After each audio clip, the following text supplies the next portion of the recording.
8 o'clock on Christmas Eve. Snow hammered my windshield as I turned into my parents' driveway. Their tree blazed through the front window.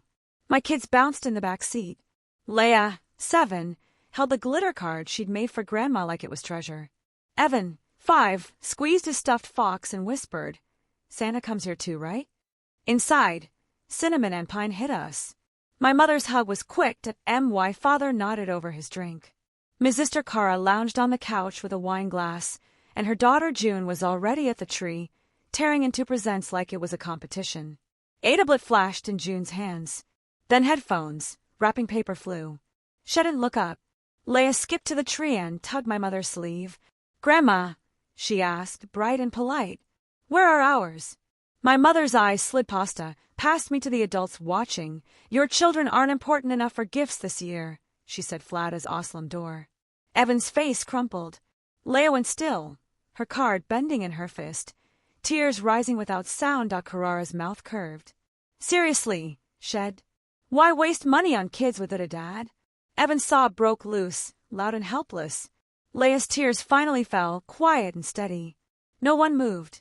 The carols kept insisting the world was Marie. I knelt and gathered them, feeling their bodies shake against me. Iswallowed whatever would have made me beg. Then I stood, walked into the hallway by the coat closet, and pulled out my phone. My favorites list opened to one name I'd save for emergencies. Rhea, Trust Office. My thumb hovered over call. The room behind me waited for my reaction. I pressed down. Rhea picked upon the first ring.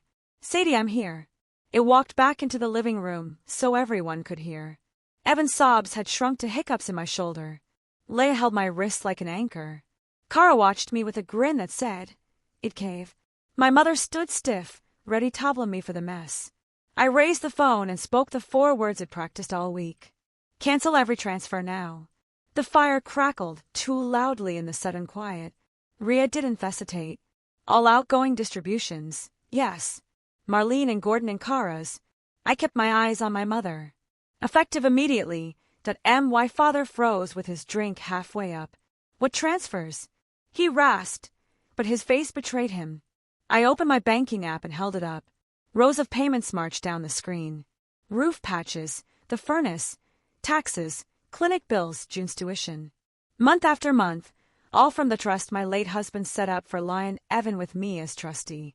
My mother's mouth worked soundlessly. We thought it was help. It was, I said, mine. Kara sprang up. "You can't do this. June's school.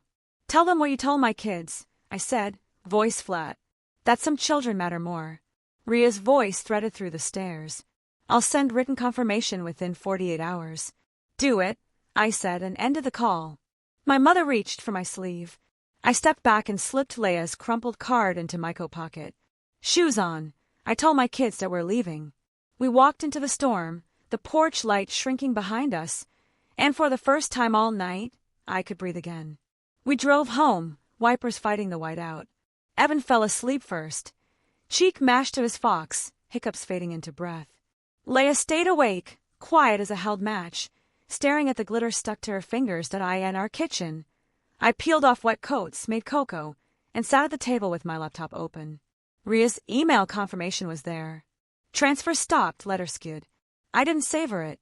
I just kept moving because I'd learned grief has an aftertaste, and tonight my kids needed sweetness.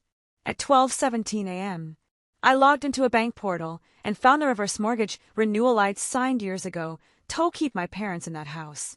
One click, decline to renew. A warning flashed. Balance due.